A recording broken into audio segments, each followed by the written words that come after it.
നമ്മൾ മിക്ക ആൾക്കാരും പെട്ടെന്നൊരു ചായക്കടിയൊക്കെ വേണമെന്ന് വിചാരിച്ചു കഴിഞ്ഞാൽ ഓടിപ്പോയി ഒരു ഏത്തക്ക ഉണ്ടെങ്കിൽ ഓടിപ്പോയി ഉണ്ടാക്കുന്ന ഒരു ഐറ്റമാണ് ഈ ഒരു ഏത്തക്കാപ്പം എന്ന് പറയുന്നത്, അല്ലെങ്കിൽ പഴംപൊരി എന്ന് പറയുന്നത്. എന്നാലും എല്ലാവർക്കും ഒരു പരാതിയുണ്ട്, ഈ ചായക്കടയിലൊക്കെ കിട്ടുന്ന അതേ ടേസ്റ്റിലൊന്നും നമുക്ക് എത്ര ഉണ്ടാക്കിയാലും ആവുന്നില്ല എന്നുള്ള ഒരു പരാതി എല്ലാവർക്കും ഉണ്ട്. അപ്പം നമുക്ക് ഇന്ന് അതിനൊരു പരിഹാരമാണ് ഇന്നത്തെ എൻ്റെ വീഡിയോ. നല്ല കടയിലൊക്കെ കിട്ടുന്ന മാതിരി, അല്ലെങ്കിൽ ചായക്കടയിലൊക്കെ കിട്ടുന്ന മാതിരി ഉള്ള നല്ല പെർഫെക്റ്റ് ആയിട്ടുള്ള പഴംപൊരി എങ്ങനെയാണ് ഉണ്ടാക്കുന്നതെന്നാണ് ഇന്നത്തെ എൻ്റെ വീഡിയോ. അപ്പം നമുക്ക് ഈ ഒരു പെർഫെക്റ്റ് ആയിട്ടുള്ള പഴംപൊരി എങ്ങനെയാണ് ഉണ്ടാക്കുന്നതെന്ന് നമുക്ക് നോക്കിയിട്ട് വരാം.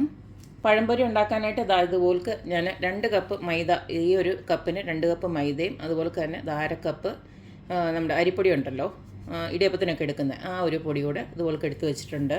അടുത്തതിലേക്ക് നമുക്കൊരു നുള്ള് ഉപ്പൊന്നിട്ട് കൊടുക്കാം. അതുപോലെ തന്നെ നമുക്കൊരു ഈ പഴംപൊരിക്കൊരു കളറിന് വേണ്ടിയിട്ട് കുറച്ച് മഞ്ഞൾപ്പൊടി, ഒരു 1/2 ടീസ്പൂണോളം മഞ്ഞൾപ്പൊടി ഒന്ന് ഇട്ട് കൊടുക്കാം.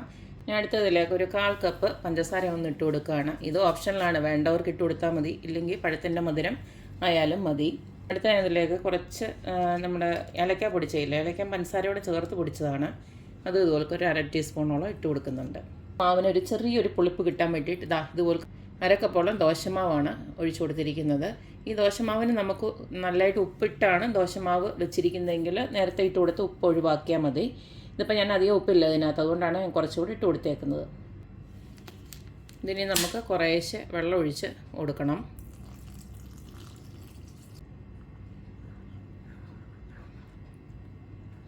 ഒത്തിരി ലൂസാവാനും പാടില്ല, ഒത്തിരി അങ്ങ് കട്ടിയാവാനും പാടില്ല. ഒരു നമ്മുടെ ഇഡ്ഡലിക്കൊക്കെ എടുക്കുന്ന ഒരു ബാറ്ററിൻ്റെ പരുവത്തിലാക്കി എടുക്കണം.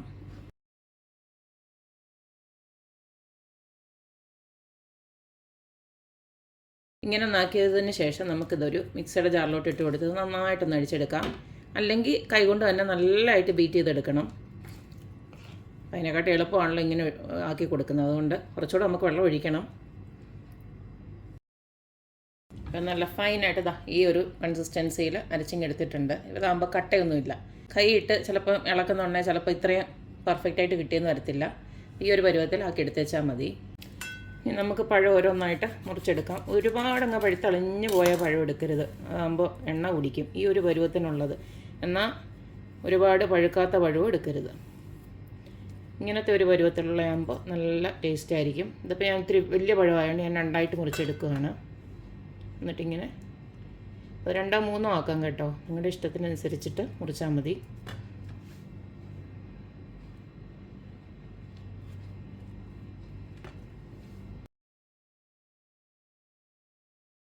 പഴംപൊരി ഉണ്ടാക്കാനായിട്ട് ഇതുപോലെ ഒരു പാനിലോട്ട് ഞാൻ കുറച്ച് സൺഫ്ലവർ ഓയിലാണ് ഒഴിച്ചു കൊടുത്തിരിക്കുന്നത്. നിങ്ങൾക്ക് വേണമെങ്കിൽ വെളിച്ചെണ്ണയിലും ഉണ്ടാക്കിയെടുക്കാവുന്നതാണ്.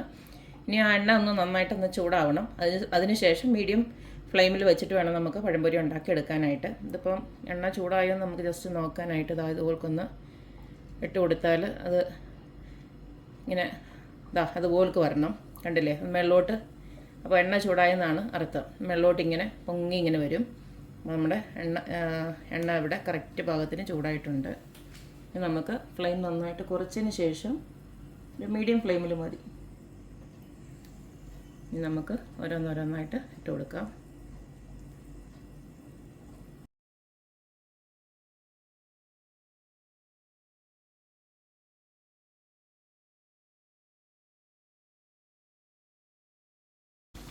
രണ്ട് വശവും ഇതുപോലെ മൂത്ത് വരുന്നുണ്ട്. നമുക്കിത് എണ്ണയ്ക്കകത്ത് നമുക്ക് കോരി മാറ്റാം.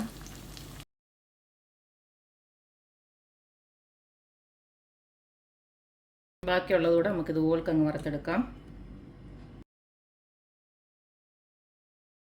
ചായക്കടയിൽ നിന്നൊക്കെ കിട്ടുന്ന അതേ ടെക്സ്ചറിൽ അതേ രുചിയിൽ നമ്മളിവിടെ പഴംപൊരി ഇവിടെ റെഡി ആയിട്ടുണ്ട്. നല്ല ടേസ്റ്റാണ്. പിന്നെ ഇത്രയും ക്രിസ്പി വേണ്ടാത്തവർക്ക് ഒരു പിന്നെ അരിപ്പൊടി അങ്ങ് ഒഴിവാക്കി വെച്ചാൽ മതി. അതുപോലെ തന്നെ മധുരവും നല്ല മധുരമുള്ളതാണെങ്കിൽ പഴമാണെങ്കിൽ വേറെ മധുരം എക്സ്ട്രാ മധുരം ഒന്നും ഇട്ട് കൊടുക്കേണ്ട കാര്യമൊന്നുമില്ല. അപ്പോൾ ഇത്രയേ ഉള്ളൂ.